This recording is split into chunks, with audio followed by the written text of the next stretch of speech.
Hey there, welcome aboard. Glad you showed up. You picked a good night for a story. Let me ask you something.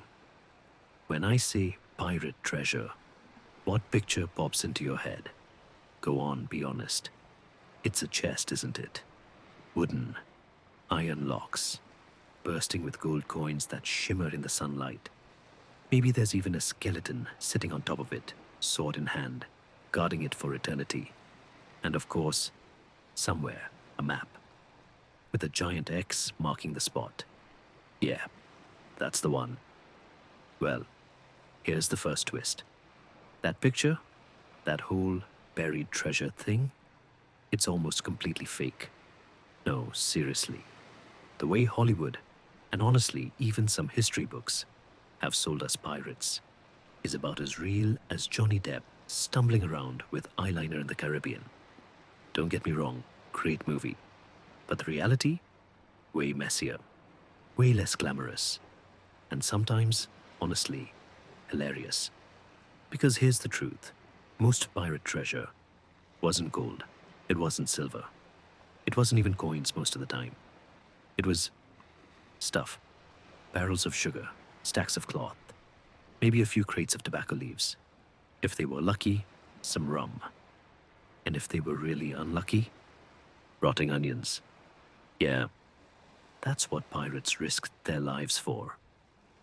Now hold on. Don't click away just yet. Because here's the fun part. The real story of pirate treasure. What they stole, what they fought over, and what they blew all their loot on the second they docked is so much stranger than the fantasy and way more human. Stick with me, because by the end of this, you'll never look at a treasure chest the same way again.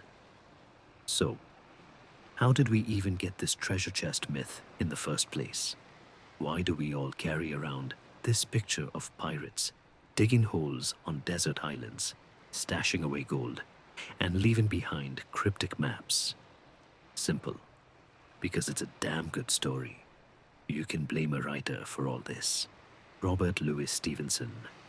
Yeah, the guy who gave us Treasure Island back in 1883. Before him, pirates had a reputation, sure. They were thieves, smugglers, outlaws. But Stevenson gave them personality, drama, flair.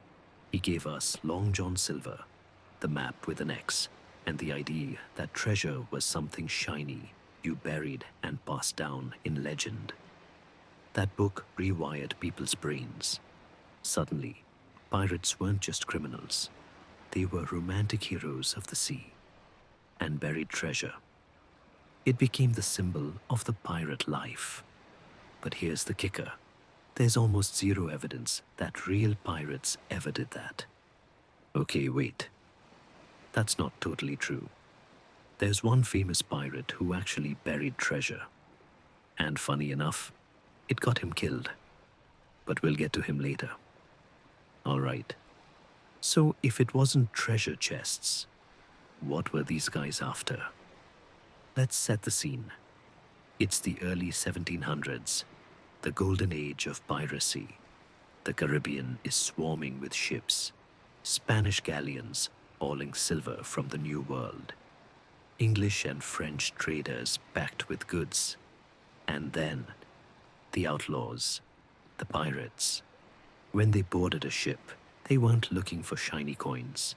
They were looking for cargo, sugar, molasses, tobacco, indigo, rum, things they could sell fast in pirate havens like Nassau or Tortuga. Because here's the dirty little secret. Pirates weren't thinking long term. They weren't planning for retirement. Most didn't live long enough to worry about that anyway. So they wanted things they could drink, smoke, or spend immediately. And that leads us to the real heart of the story. Because when pirates did stumble across gold or silver, that's when things got ugly. Fights, mutinies, betrayal. But I'm getting ahead of myself. You've got to imagine the disappointment if you were a new pirate. You sign up for adventure, danger, and fortune. You fight in your first boarding action. Cannons blasting, swords clashing. You nearly die. And at the end of it, the big haul is barrels of salted fish. Yep, that happened. A lot. Because here's the truth. 90% of treasure was everyday cargo. Not glamorous, not shiny, but valuable in the markets of the Caribbean and colonial America. Food, cloth, spices, tools. It was treasure because it kept you alive. But here's where it gets funny. Every once in a while, pirates would chase down a ship for hours, even days. Battles, gunpowder, risk of death. And when they finally cracked open the hold, sometimes the cargo was worthless. Want to hear about the worst treasure haul in pirate history? We'll get to that. So why wasn't gold the prize we think it was? Because coins were hard to come by. Merchants didn't usually carry them in bulk. Most trade was done by barter, exchanging goods. And when they did have coins, they weren't neatly stacked Spanish doubloons like in the movies. They were a mix of currencies from all over the world. British pounds, French livres, Dutch guilders. Half of them were clipped, worn, or counterfeit. Not the kind of Instagram-worthy treasure chest you're picturing. So yeah, if you were a pirate, odds are your share of the loot wasn't a pile of gold coins you could jingle dramatically in your pocket. It was probably a bag of sugar or a bolt of stolen cloth. Try buying your way into pirate legend with that. But here's the twist. Even those boring hauls could be worth fortunes in the right place. And dividing that loot? That's where things got really interesting. Because pirates didn't just steal treasure, they fought each other for it. Alright, so the chest wasn't overflowing with gold. Most of the time, it was sacks, barrels, bales, sugar, cloth, tobacco, stuff. Which leaves the question every pirate actually cared about. Who gets what? Because stealing is fun. Splitting is where friendships go to die. Stay with me. This is where calm seas turn choppy. Believe it or not, pirates didn't wing it. They wrote things down. Every crew signed a set of articles before they sailed, like a contract. Only the HR department carried pistols. Those articles covered the big things. How the loot would be divided. What happened if someone stole from the crew. What you'd be paid if you lost an eye, or a hand, or worse. Who got a say when everything went sideways? No signature, no share. Simple as that. Sounds civilized, right? Hold that thought. Fair rules only work until real money lands on the deck. Let's talk shares. The part that decides whether the deck feels like a family or a courtroom. The captain usually took a larger cut. Not a crown, not a kingdom, just more. The quartermaster, the guy with the ledger, the keys, and the expression that said, "I'm counting that again," also got extra. Skilled hands like the gunner or the carpenter sometimes got a little bump. Everyone else, one share each. No dukes, no lords, no "my father owns the ocean." On a pirate ship, your value was your skill, your nerve, and whether you showed up when the powder started flashing. And yet, even with rules, one man mattered almost as much as the captain, the quartermaster. The captain got the glory. The quartermaster kept the peace. He logged the take, put a guard on the hatch, rationed out anything useful, picked markets, haggled with fences, and, this is key, counted the pile out loud where everyone could see his fingers. If the crew thought he skimmed, they could vote him out. If they thought he stole, the ocean is very large, and one small boat with a canteen of water goes missing all the time. Democracy with consequences. Here's a problem you don't think about until you're standing over a hold full of cargo. Coins divide themselves, barrels do not. So crews had two choices. They could carve the haul up in kind, hand people bundles and casks right away, and trust each man to turn his share into money on shore. Or they could haul the whole mess into a friendly port, sell it together, and divide cold hard coin. Most crews prefer to sell first, cleaner, fewer arguments, in theory. But food runs low, throats get dry, tempers get loud, so the quartermaster might hand out a little from the prize as they sailed. A cask opened early, a bolt of cloth cut, a few leaves of tobacco gone missing, and then not missing. That takes the edge off. It also makes the counting later 10 times harder. And that's before you start arguing about value. A bolt of linen worth what exactly? A barrel of salted fish that smells like it's already lost the fight. What do you call that? Gunpowder that took sea spray all day. Should that count like dry powder? The quartermaster swapped a heavy purse for a light one. Those pieces of 8 are clipped. Look at the edge. He's counting too slow. He looked left when he should have looked right. I saw a wink. 1 coin makes 10 stories. If the crew doesn't like the answers, mutiny isn't a metaphor. It's a meeting. And there's another sin, the worst one aboard, private plunder.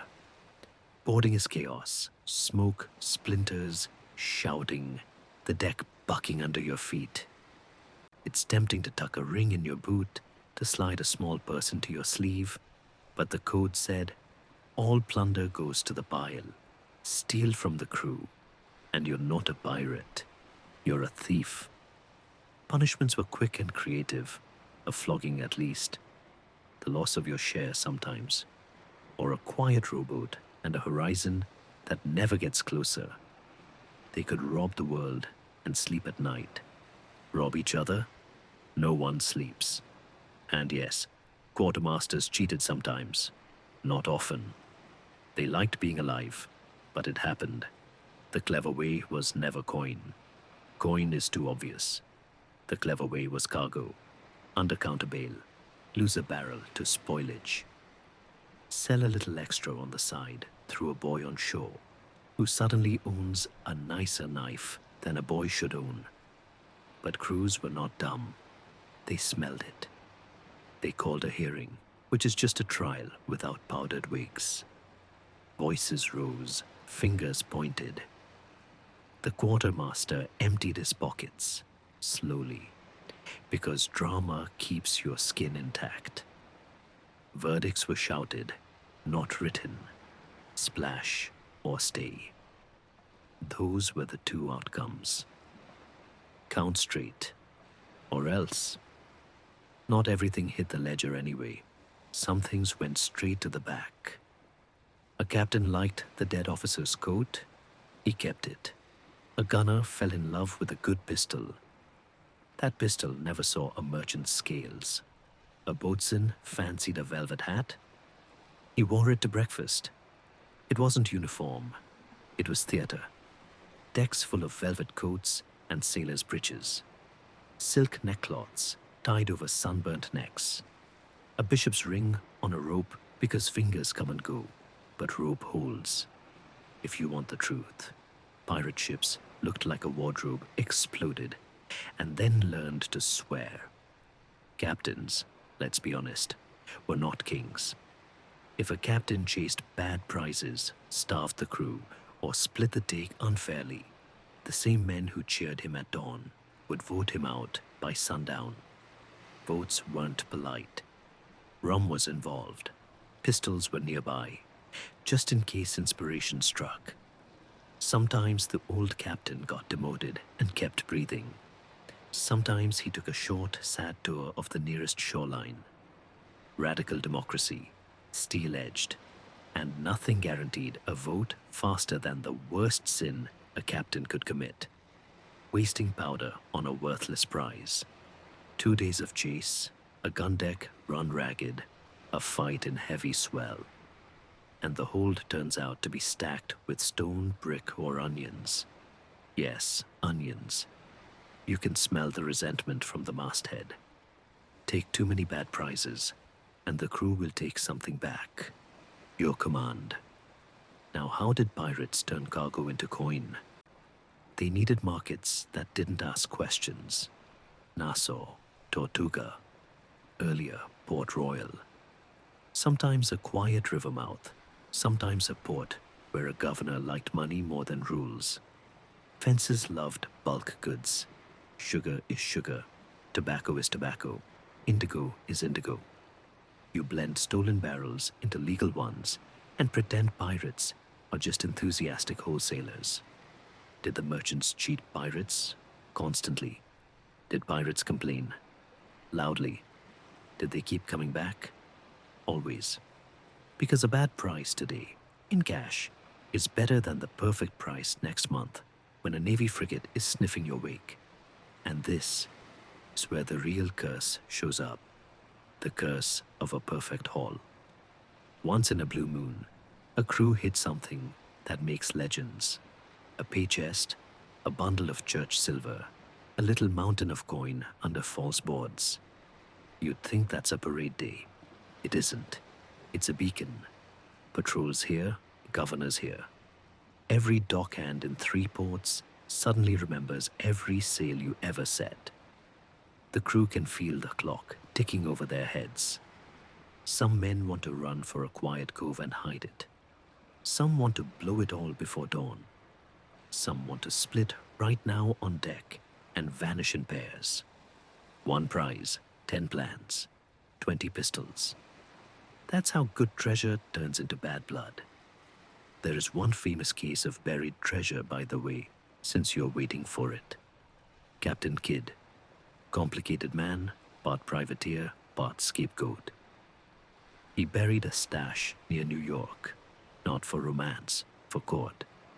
He wanted to prove he hadn't taken as much as they said. It didn't save him. If anything, the stunt helped hang him. So yes, buried treasure is real. As a panic move, a legal argument dug into sand, not a lifestyle. Let's pull this out of abstraction and into a day you can feel. A sail is spotted on the horizon and the wind is in your favor. You run hard for 2 days, the deck a metronome under your boots. 2 exchanges of cannon, more smoke than hits, but enough noise to make everyone honest. You board at dusk. The hold is promising, sugar stacked to the beams, tobacco casks, crates of tools, a few coils of rope that look better than yours. Under a loose plank near the bow, a small chest. It's heavy, coin. On deck, someone whoops. The quartermaster doesn't smile.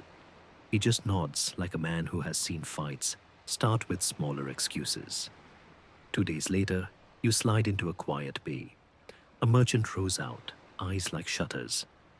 He offers a price that makes the crew groan and the captain's jaw work.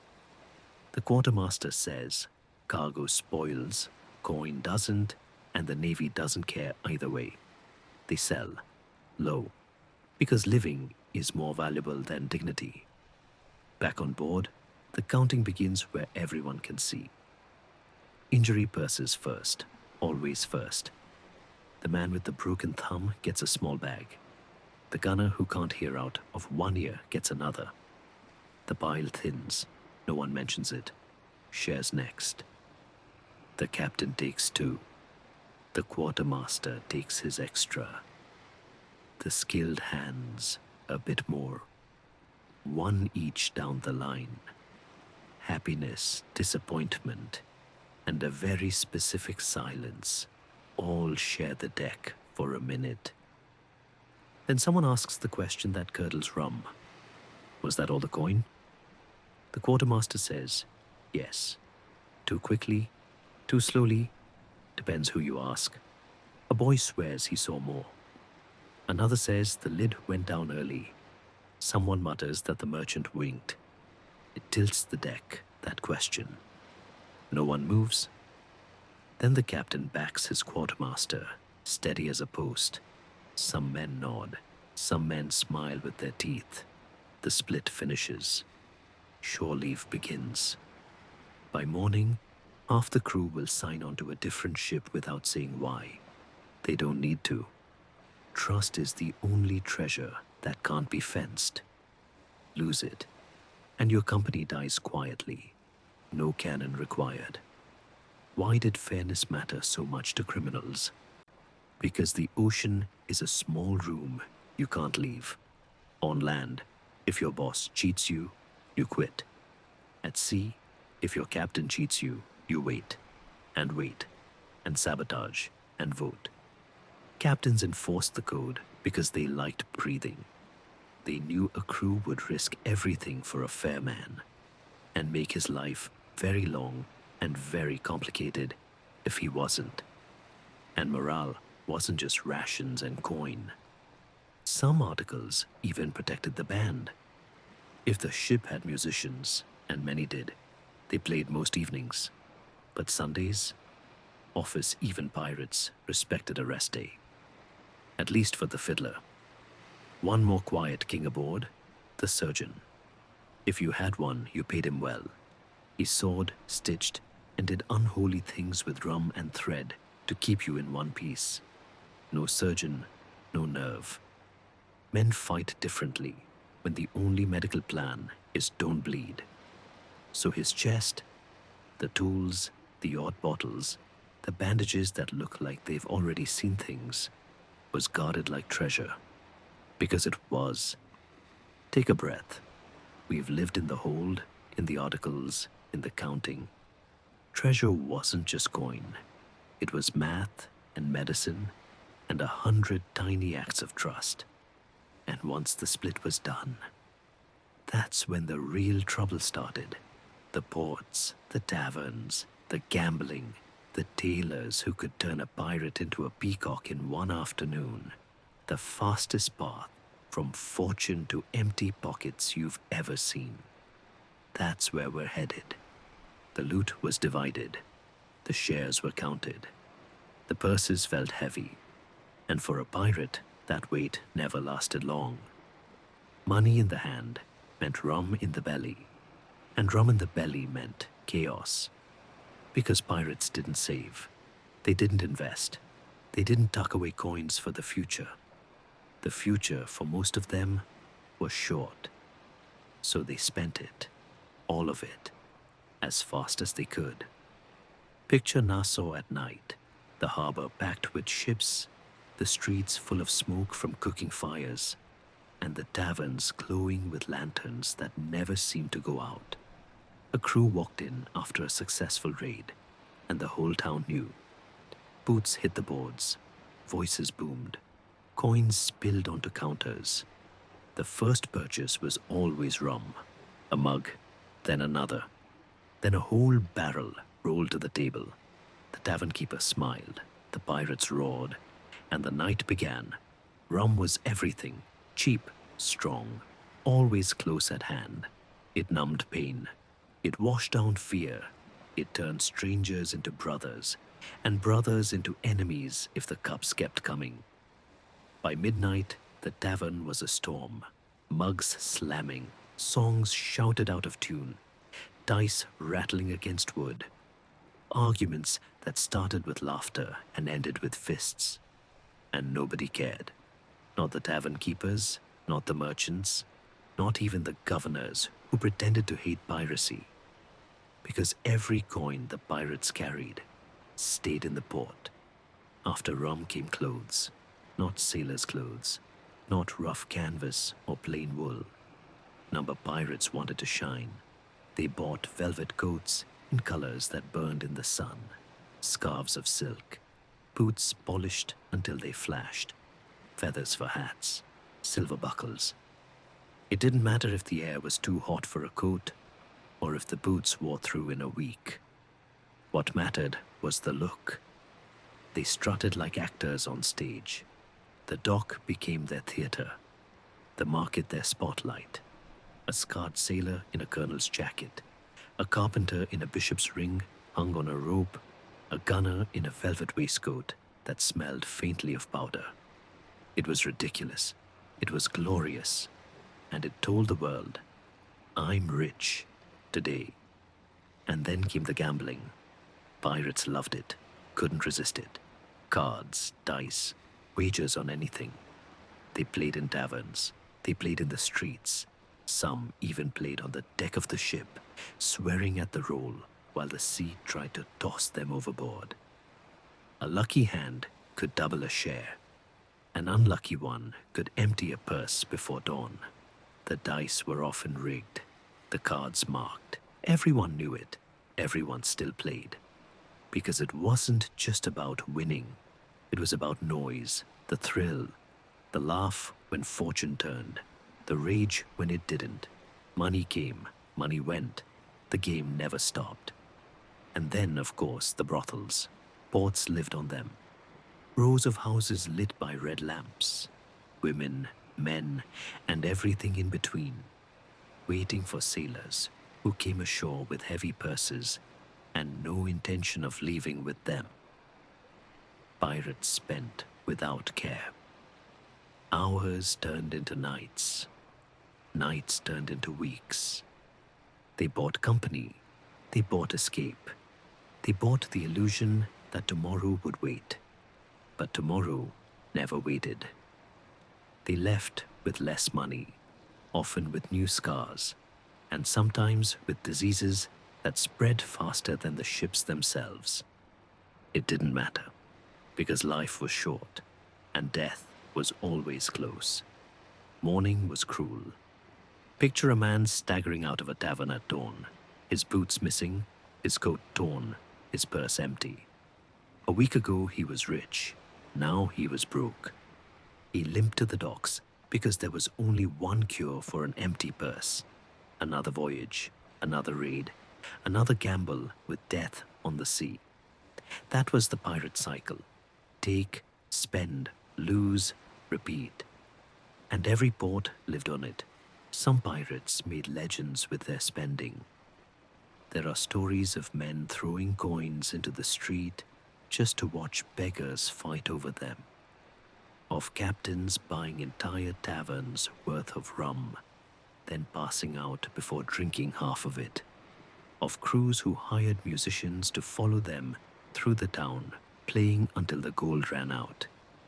They were loud, they were reckless, and they were deliberate, because they knew. No pirate grew old, so they bought youth, they bought noise. They bought nights that felt like forever, even if forever ended at the gallows. A few tried to break the cycle. They dreamed of farms, of houses, of families waiting on the shore. Some buried their shares. Some gave money to trusted friends.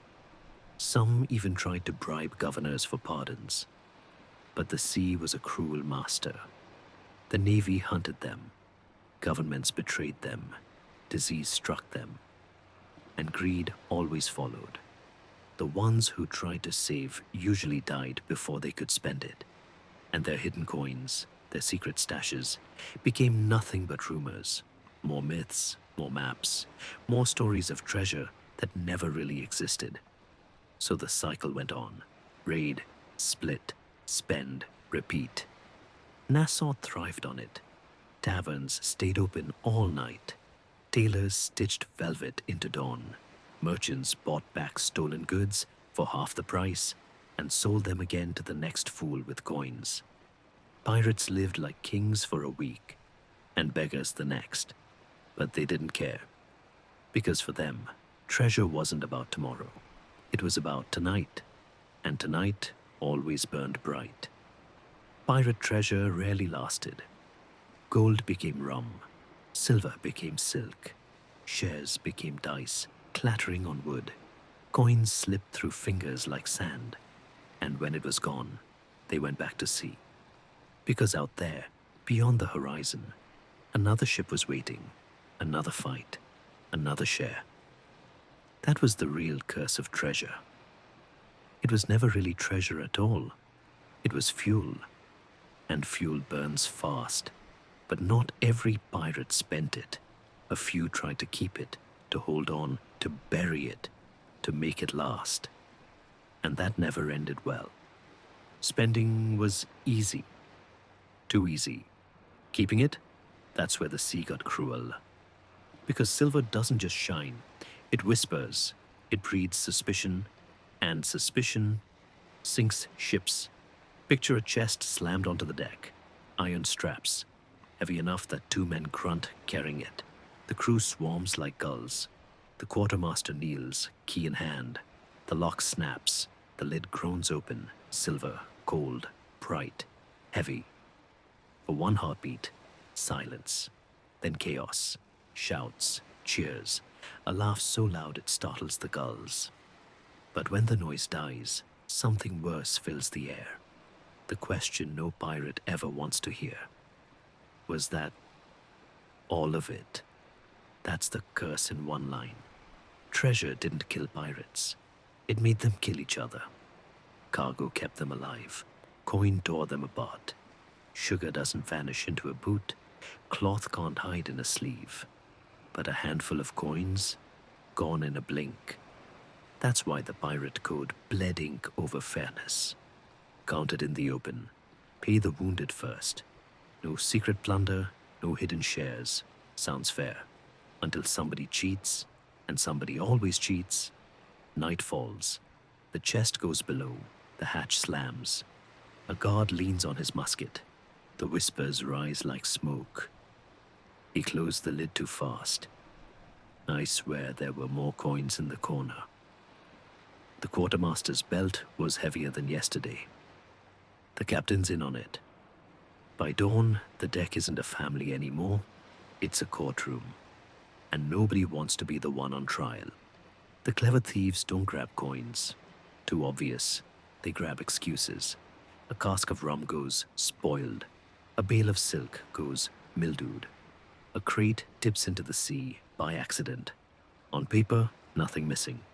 In truth, half the haul vanishes. That's the curse too. Not the chest, the ledger, the man holding the pen. And if silver doesn't rot the inside, it paints a target outside. Big treasure sings, louder than cannon, louder than storm. Henry, every knew. In 1695, he took the Mughal ship Kanji Sawai. Gold, silver, diamonds, jewels. Wealth fit to drown a kingdom. It was the greatest pirate score ever made, and it ruined him. The East India Company shook, kings raged, navies swarmed. His men were hunted, caught, hanged in neat rows. Every himself vanished. Did he die rich? Die broke? Die staring at a chest he couldn't spend because every coin screamed his name? Nobody knows. But the curse was clear. Too much treasure is louder than sails. Bartholomew Roberts, Black Bart, loved a red coat, loved rules even more. He wrote articles neat as a clerk's ledger, shares calculated to the coin, punishments listed like recipes. And treasure still laughed at him. His men drank, his men gambled, his men still swore the count was wrong. You can tame a storm easier than you can tame greed. Roberts fought to the end in 1722, hundreds of ships behind him. Order in tatters, the curse still laughing. Sam Bellamy, the prince of pirates, handsome, charismatic, almost noble. He captured the Wider, a ship fat with treasure, silver, gold, dreams. For once, a pirate future looked bright. Then a storm smashed it to pieces. The Wider went down in 1717, Bellamy with it. His treasure still sleeps in the sand, pulled out coin by divers today. Bellamy never spent it. The ocean did. Charles Vane. Hot blood, sharp tongue, no patience. Treasure didn't make him wise. It made him arrogant. He picked fights he couldn't win. He burned allies he needed. Finally, his crew had enough. They marooned him. He clawed back to land, straight into the noose. That's treasure too.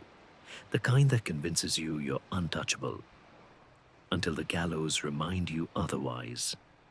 Treasure didn't just bring navies, it brought madness. Imagine the sound. A handful of silver poured onto wood, the clink sharp as a bell.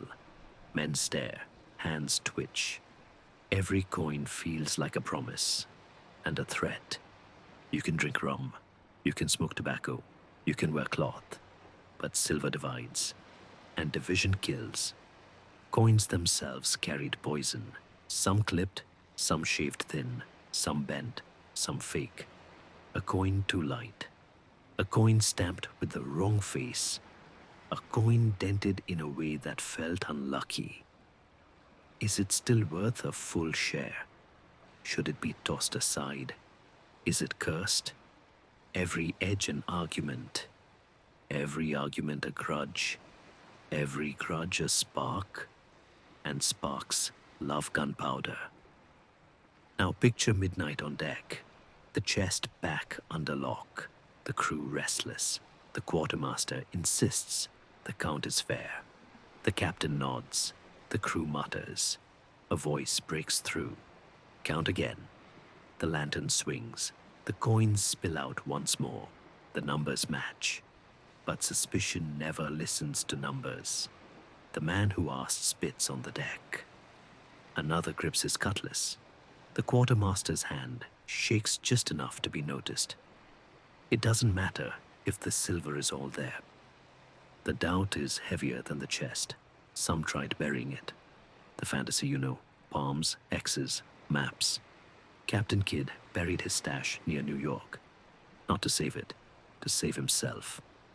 Look, I didn't steal as much as you think. It didn't matter. He hanged in 1701. His tiny hoard sparked centuries of digging. The myth lasted longer than his breath. Buried treasure wasn't romance. It was panic. Now picture a real burial. A crew rows to shore at midnight. They dig, they lower the chest, they cover it fast. On the way back, a whisper in the dark. What if we come back later? Just the three of us. The oars creak. No one breathes. The tide slides in. By dawn, the sand is smooth. The chest might be gone. It might still be there.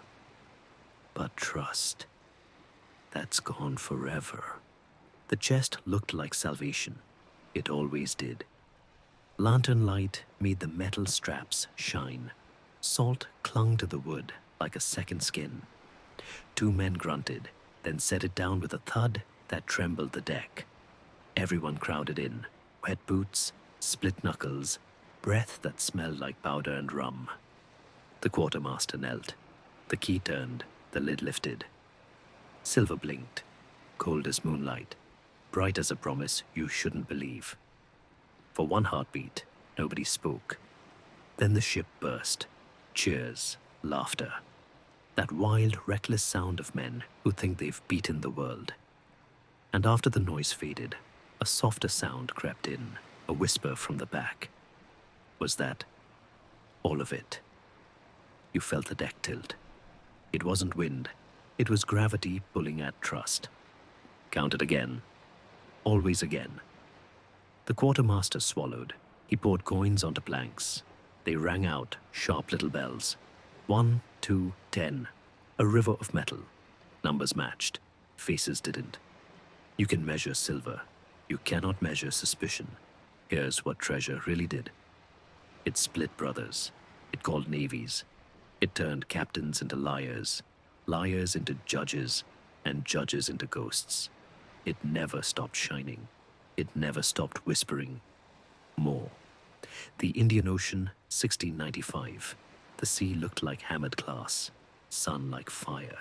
Heat so heavy it pushed against your chest. Henry. Every trimmed his sails and went hunting. His ship, the Fancy, ran light and mean. A sliver of wood sharpened into a knife.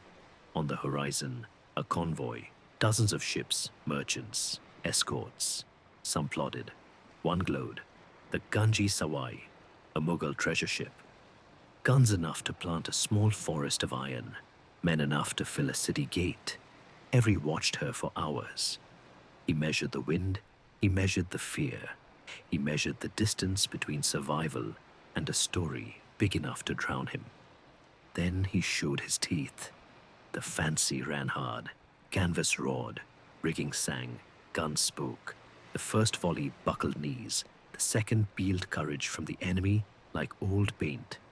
Bored her now. The ladders slammed, boots thumped.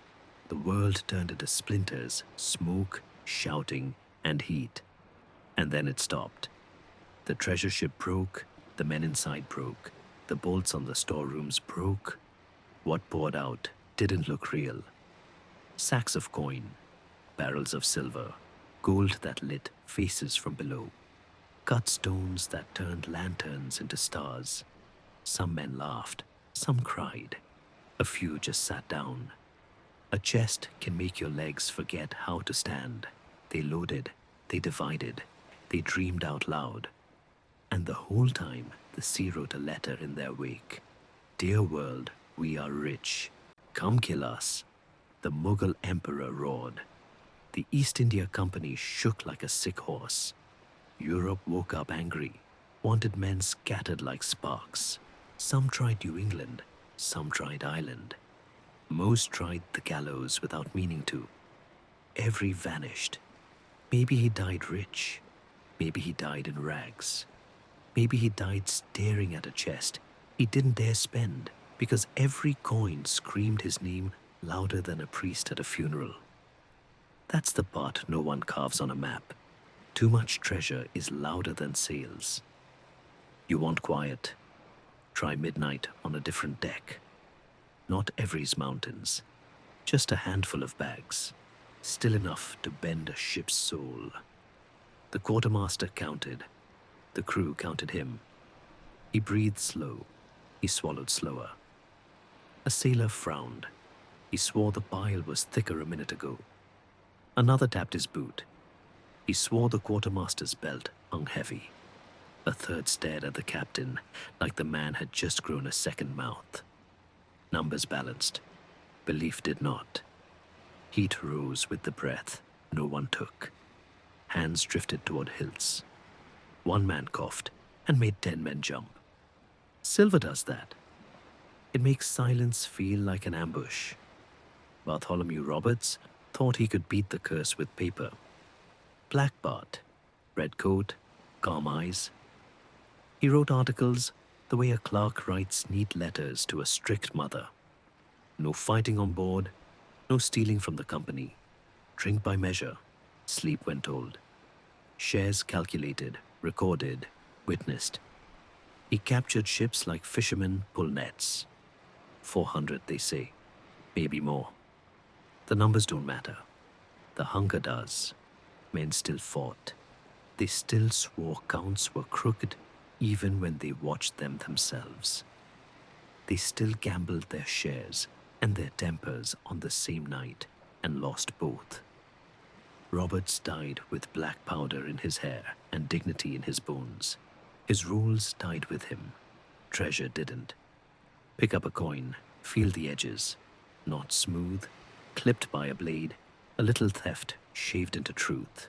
Bite it, mended, to feel the metal, to hear the bite. Roll it between your fingers.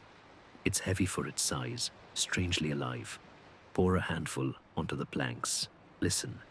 Bright notes, quick and sure. The song is always the same. More drop a coin into rum. Watch it fall. It sinks like a promise you know is bad for you. You drink anyway. Now hear that sound at night. Lantern swaying. Rain in the rigging. Every face turned the same way. You feel the pull. Not to steal, to doubt. It's worse. Sam Bellamy's story tasted sweet until it drowned. Young, handsome, maybe in love, maybe just in love with the idea. He took the wider, a slave ship fat with coin. A future drew itself in front of him. House, land, a quiet chair on a quiet porch. The storm tore that picture like paper. Cape Cod chewed the wider into bones. Bellamy went down with a ship everyone swore would float forever. Today, the sand gives up coins like secrets. Bellamy never touched them again. The ocean is the only banker that never goes broke. Charles Vane did not read warnings. He lit them on fire and roasted meat over the ashes. Brave? Yes. Smart. Sometimes lucky. Until he wasn't. Treasure swelled him. He strutted. He picked fights with men who counted cannonballs for pleasure. He burned bridges, then set sail across the smoke. His crew got tired.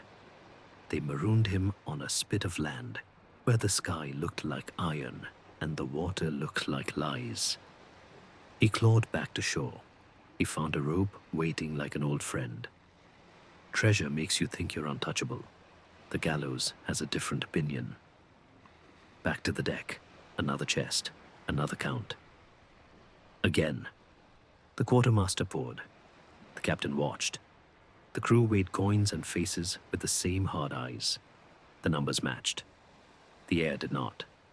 A shared purse doesn't fix a split heart. Trust, once lost, slips through fingers faster than sand.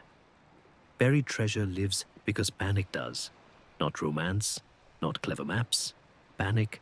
Row ashore at midnight. Dig, lower, cover. Swear oaths you plan to break before the next tide. Row back. Listen. What if we came alone? Just the three of us. Oars pause. Water slaps the blade like a warning. Nobody answers. By dawn, the beach pretends you were never there. The hole is gone. The mark is gone. Your patience is gone. Even if the chest stays, the friendship doesn't. Captain Kidd buried a stash for the jury, not for the future. See? I'm not a monster. The rope didn't care. It did its work and went back to the peg. His little pile turned into a mountain in the mouths of men. Maps appeared like mushrooms after rain. Every tree got suspicious. Every patch of sand glowed with rumor. The myth lasted. The man didn't. Sometimes the curse wore velvet and smiled through rouge. A governor wrote a pardon with one hand and accepted a private purse with the other. Men lined up. They swore. They saluted. They toasted virtue like it was strong enough to beat boredom. 2 months later, a fat ship drifted past the headland like a song you shouldn't dance to. The pardon found a drawer. The drawer closed. The old music started on its own. Gravity wins every argument. Let's walk you through a count that went wrong in slow motion. You can feel the screws turn. Morning. Sky pale, sea green and moody. The prize tied close and sulking. The quartermaster chose the spot by the mainmast. Good light, flat boards, plenty of room for everyone to see and everyone to lie about what they saw later. He opened the bag first, not the chest. Coins flowed like a small stream. Men leaned in until their shoulders touched. He set aside the wound purses. A thumb gone, an ear broken, a rib cracked. Grim math, fair math. Then the shares. Captain's double, quartermaster's extra, gunner's bump, carpenter's bump, one each around the circle. A boatswain frowned, not at his purse, at the quartermaster's hands. Too quick, too sure, too something. He didn't speak. He didn't have to. Frowns are languages that everyone at sea speaks. When it ended, nobody moved. A gull cried like a badly tuned fiddle. The captain said, cheerful and tight, "Well then." The boatswain said, "Count again." They did. Nothing changed. Everything changed. Half the men spent the day believing they'd been robbed. The other half spent the day believing the first half were fools. At dusk, a storm line hung on the horizon. It could have been weather. It could have been a warning. That night, a knife slid, fast and sure. No one saw it coming. No one admitted to seeing it go. The man lived. The trust didn't. If coin didn't split you, fences did. In Nassau, a man with a narrow mouth and soft hands counted your cargo faster than you could blink. His price insulted arithmetic. You took it anyway. Time is expensive. The Navy charges interest. You told yourself you'd do better next time. You said it out loud. A friend nodded. A mug bumped your elbow. The promise spilled. Some pirates tried mercy. Coin for widows. Coin for children. Coin for parents who stared at horizons every evening until the light went out. A trusted friend held the purse, kept it close, hid it deep. A thief found it, or a rumor found it, or hunger found it. The friend cried, then lied, then left. The coin returned to the world with someone else's story wrapped around it. Money doesn't care who it was meant for. It only cares about moving. You want a storm that eats treasure like bread? You want to hear the ocean laugh. The wider again, only slower. Clouds stacked like mountains. Wind that said, don't. Men who said we must. Night fell with a slam. Rain like thrown nails. A bar you couldn't see until you were on it. Sand under keel. Shock up the spine. Sails screaming. Mast groaning. The ship broke its back, the way a man does when he lifts what he can't and swears he can. Chests moved themselves. Everything heavy slid toward the new downhill. Men tried to be stronger than gravity. They weren't. Water came in like a crowd through a door too small. Lanterns died. Voices stretched into sounds nobody wanted to hear again. And then quiet. The kind of quiet that means the sea has already finished the letter it was writing.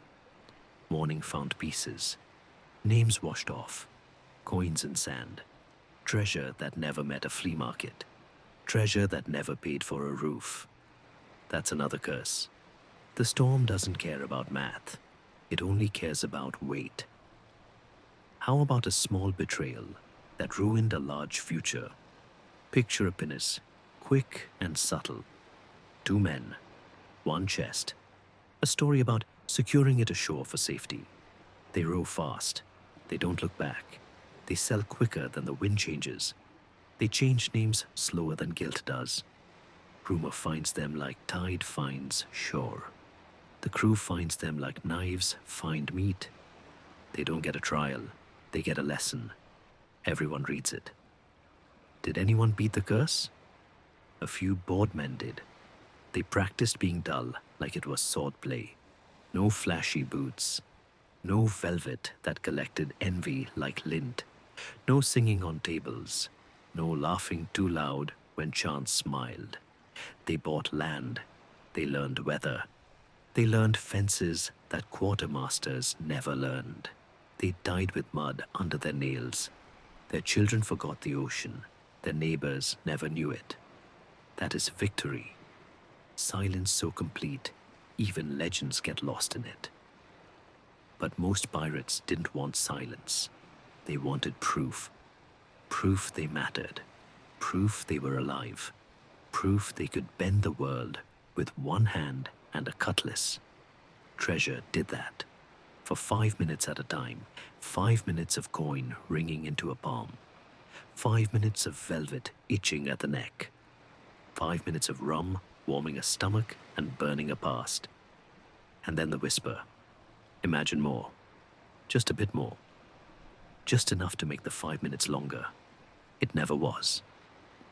Now for a counting room ashore, a governor's clerk, a small office with damp walls and books that smell like wet dogs. You stand there with a hat in your hands and a pardon in your mouth. You say the right things. The clerk writes the right squiggles. A seal goes down like a fat, red period. You walk out lighter. You put the paper in a safe pocket. You touch it 3 times an hour for a week. Then a ship slides along the horizon with sails like soft thunder. You listen to your heart beating against the pardon. The heartbeat wins. It always does. Back to the deck where it began. Lantern, chest, faces. Was that all of it? Sometimes the answer is yes. Sometimes it's no. Sometimes the truth doesn't matter anymore. You can hold a coin up to the light and call it clean. You can bite it and say it's real. You can weigh a purse and swear it's fair. But one thing you cannot do is put trust back in once it sloshes out. It stains the boards. It smells like regret. It doesn't wash. A narrow lane in Nassau after rain. Mud shines like a mirror. Lanterns lean. A fiddle tries. A man in a coat he can't afford turns a coin with his thumb. He could spend it in 10 steps. He could hide it in 10 more. He could throw it in the gutter and walk away proud. He slips it under his tongue. He tastes metal and salt and the joke the world told him. He walks to the edge of the water and flips the coin high enough to catch every light. It falls like a decision. The surface swallows it without a ripple. He laughs one time, the kind of laugh that sounds like a door closing. Then he goes to find his ship. Treasure kept him awake. The sea will put him to sleep. You wanted the truth about keeping treasure. Here it is. It wasn't the chest. It wasn't the map. It wasn't the X in the sand. It was the whisper. The one that says you were owed more. The one that says you could have taken more. The one that says the man beside you did. That whisper sank more ships than storms. It still hasn't shut up. We'll tie this off soon. One more stretch. Then we talk about what remains when the coins are gone. The myths, the movies, the lies we love so much we call them history.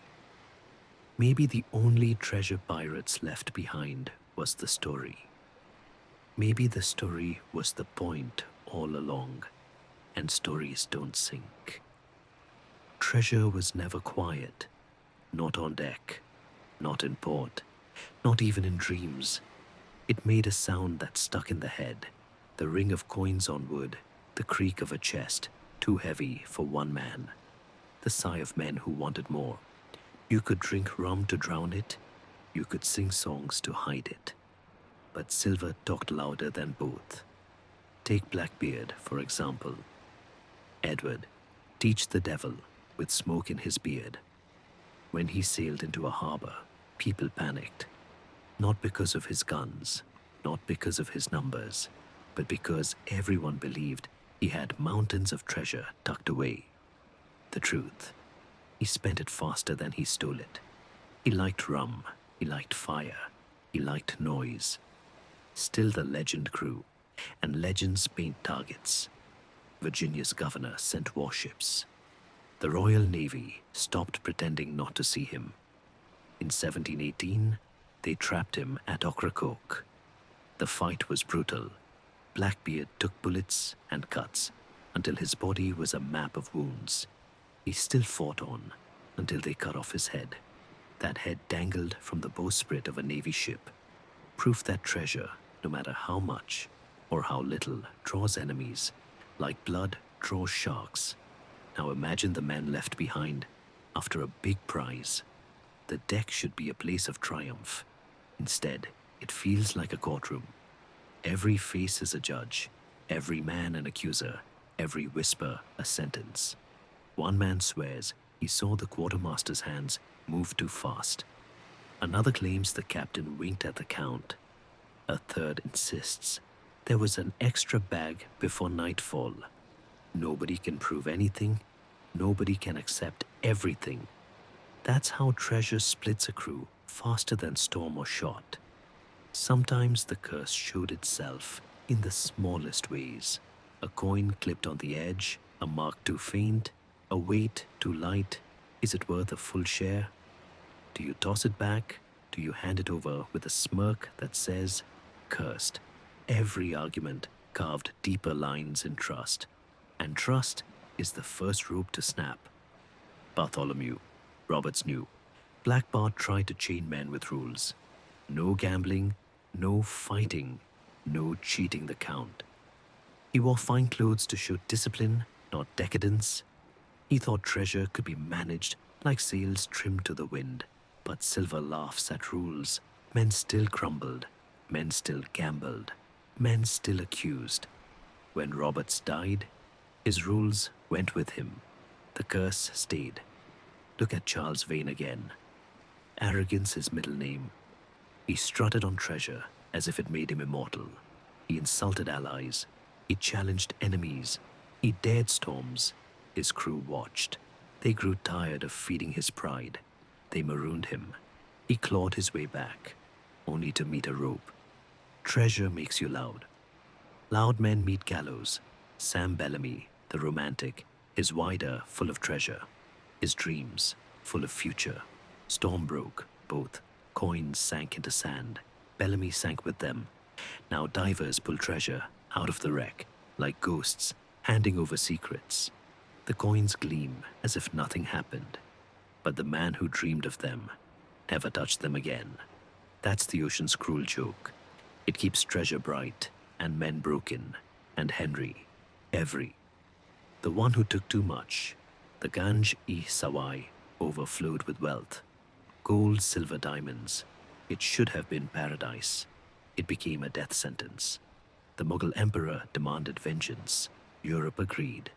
The East India Company nearly collapsed under outrage. Every's men scattered. Some hanged, some vanished, some begged forgiveness and got none. Every himself disappeared into rumor. Some say he died rich, some say he starved. Maybe he stared at a chest. He could never open again because every coin screamed his name across oceans. Too much treasure is louder than thunder. Let's walk through another scene slowly. Feel it in your bones.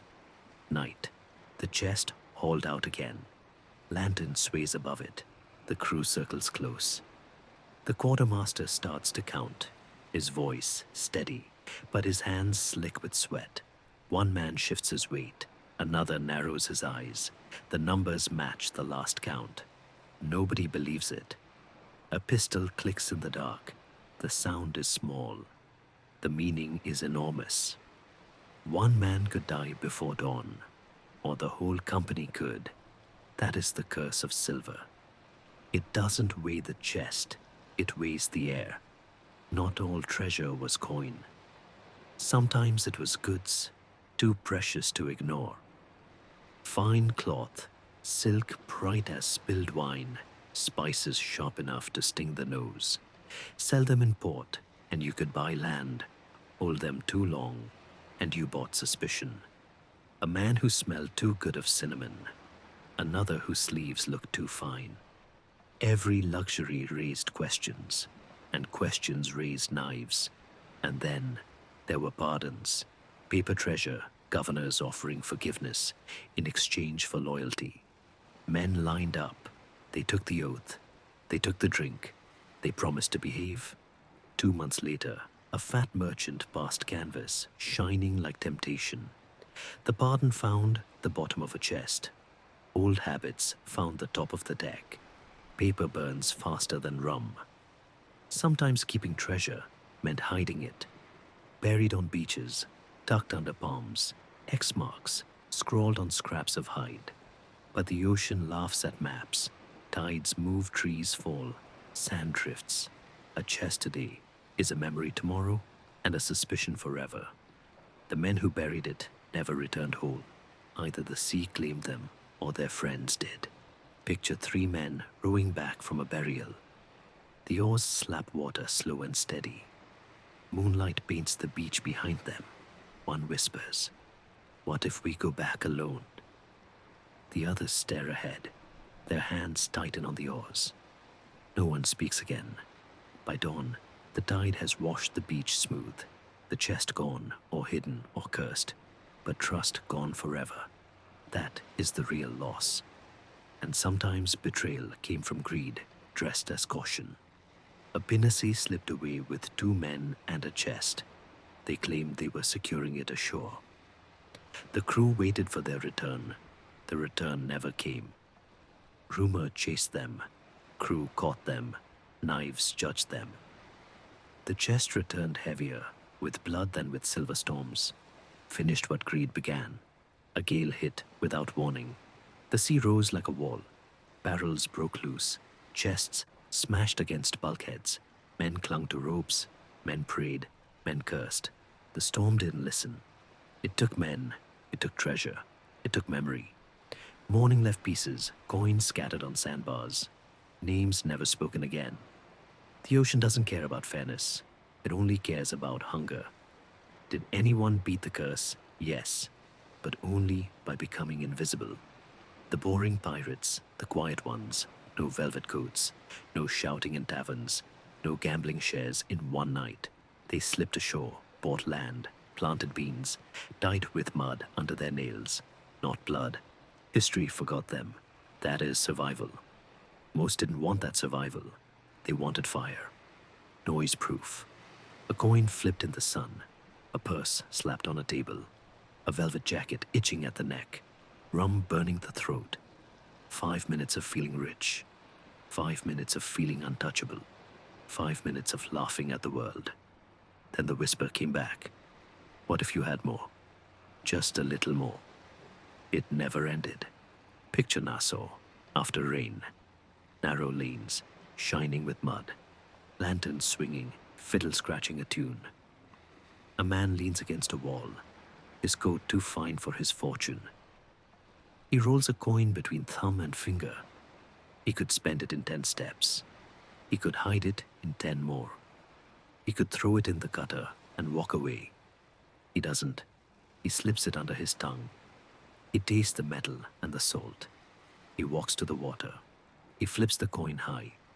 It flashes in lantern light. It falls without a sound. He laughs once, only once. Then he goes to find his ship. Treasure kept him awake. The sea will put him to sleep. The curse of treasure was never about maps or X's. It was about whispers. It was about hunger. It was about the way silver shines brighter than trust. That whisper sank more ships than storms. It tore more crews than navies. It still whispers now. And that is why treasure was never really kept. It was borrowed. It was cursed. It was gone before it ever felt real. So here we are. The coins are gone. The ships are gone. The men are long asleep under deeper water than dreams. Yet the story still shines. How? Because treasure was never only metal. It was meaning. It was a mirror. It was a nightlight for the dark. And stories do not rust. Let's start with the picture in your head. A beach palms, a crooked map. An X that looks smug. You can feel the sand under your feet. You can hear gulls. You can taste salt and hope. That picture did not come from the ocean. It came from a book, from a desk, from a man with ink on his fingers and adventure in his tea. Treasure Island rewired the world.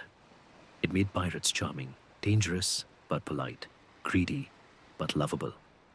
It gave us maps that always work and chests that are never empty. It gave us the idea that treasure waits for good listeners. Reality was barrels and ledgers. The book was bells and lanterns. We kept the bells. Why did the myth win? Because it is kinder. Because it gives you a plan. Because it lets you imagine you can solve life with a shovel and a lucky guess. No one wants to dream of onions and invoices. We want riddles. We want secret coves that open for clever people. We want X marks the spot and a song to hum while we dig. The myth is bedtime candy, and yes, we ate it. Flags did work the same trick. A skull and bones, a wink in cloth form. It told the truth and a lie at once. The truth, we are trouble. The lie, we are simple. Real flags were many. Red for no quarter. Black for mercy, if you behave. Hourglasses to say, hurry up. Your time is running out.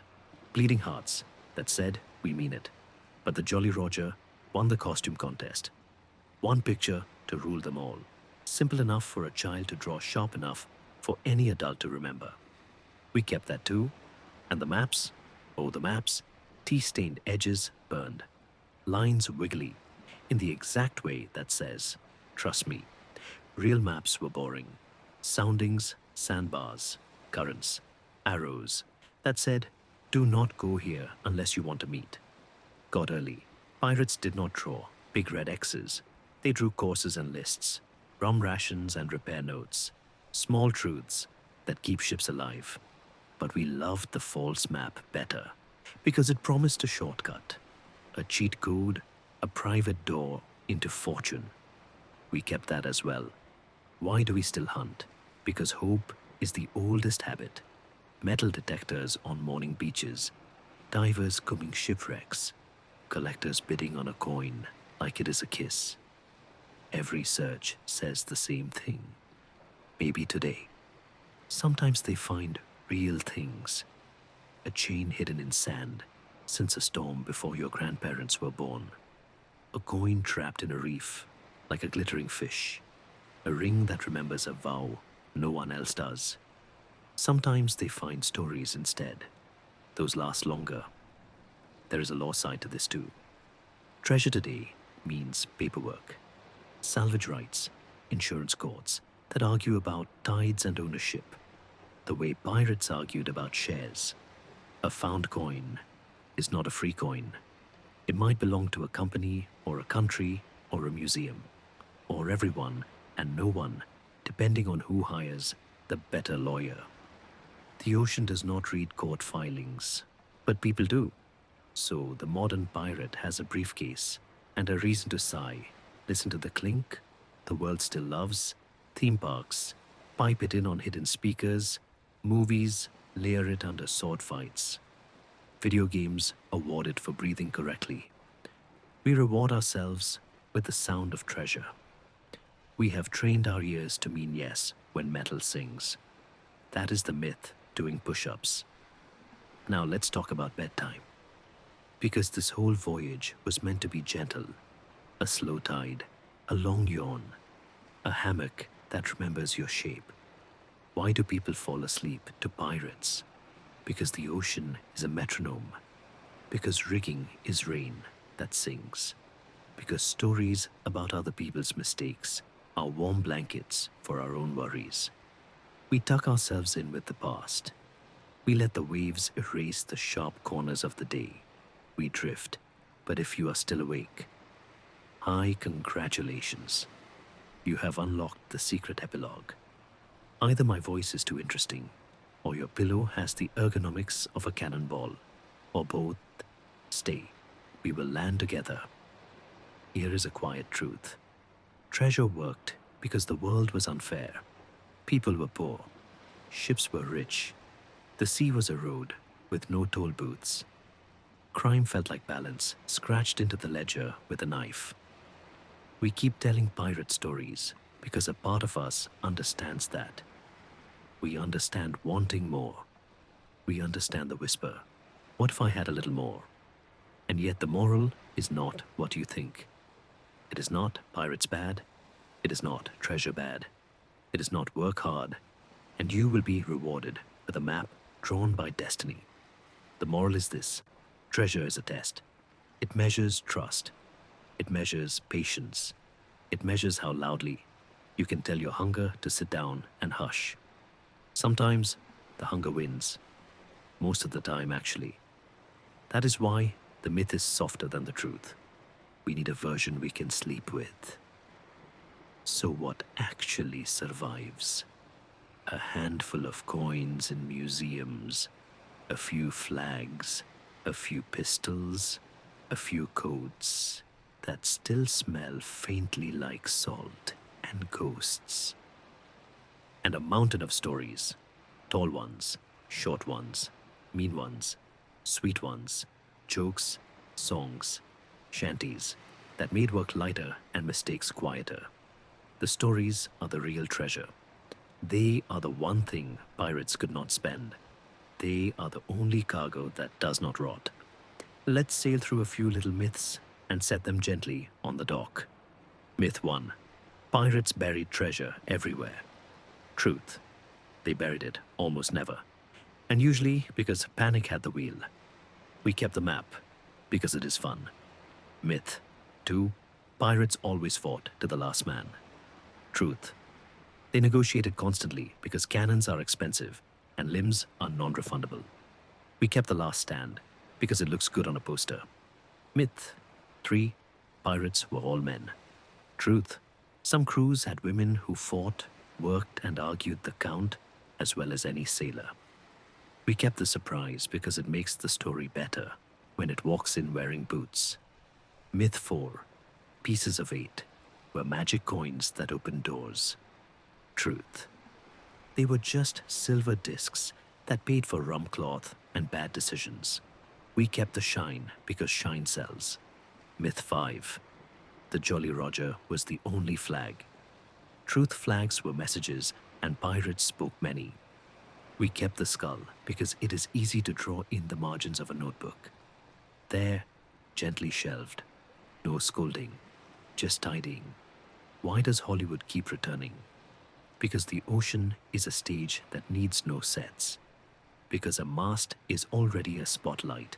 Because a sword fight is just dancing with sharper feedback. Also because hats. Let's be honest, hats help, and games. If you have sailed a digital sea, you know the rhythm. Gather, upgrade, chase, shine, sleep, repeat. The loop is ancient. We have just learned to put pixels on it. Same whisper, new hat. Now comes the landing, the call home. The part where I steer this ship into a safe harbor and set the lines neat. Treasure was mostly cargo. Treasure spending was fast and loud. Treasure keeping was a curse that cracked friendships like old planks. Treasure myths were kinder and shinier than truth. We chose the myth because bedtimes need comfort and mornings can handle facts. You can carry both, a bright map in one hand, a boring ledger in the other. Balance, if you are still awake. Hi again. You have survived onions, coins, storms, gossip governors, pardons, gallows, maps, and one narrator with a suspicious love for short sentences. You deserve a medal, or at least a better pillow. If you did doze off and just woke up, welcome back. You missed nothing and everything. That is how sleep works. It edits. Time to dock this thing. Lines to posts, vendors out. Sales bundled like folded thoughts. A last little laugh before we say goodnight. If anyone actually dug up treasure. While listening to this, please like and subscribe. We accept tips in pieces of 8. We also accept chocolate coins. We are not proud. If you are somehow still awake, I see you. Consider this your official bedtime achievement unlocked. Now be a good pirate and scuttle into sleep. Here comes the gentle ask. If you like this voyage, tap that like hoist, that subscribe. Ring the bell, like it owes you money. It helps more than you think. It tells the algorithm, we are seaworthy. New voyages are coming. More myths to tidy. More whispers to tame. More soft history, told at a pace, kind to pillows. And now the goodbye. Not goodbye exactly. More like fair winds. May your blanket be warm as a galley fire. May your dreams be bright as signal lanterns. May your worries fall over the side and learn to swim somewhere else. From me to you. Good night, you brave insomniac. Good night, you curious listener. Good night, you secret map collector. This is History to Sleep by signing off. Fair winds and following seas. Mind the tide, hide the onions, share the silver blow. Out the lamp, yo-ho, and no snore. Sleep well, matey.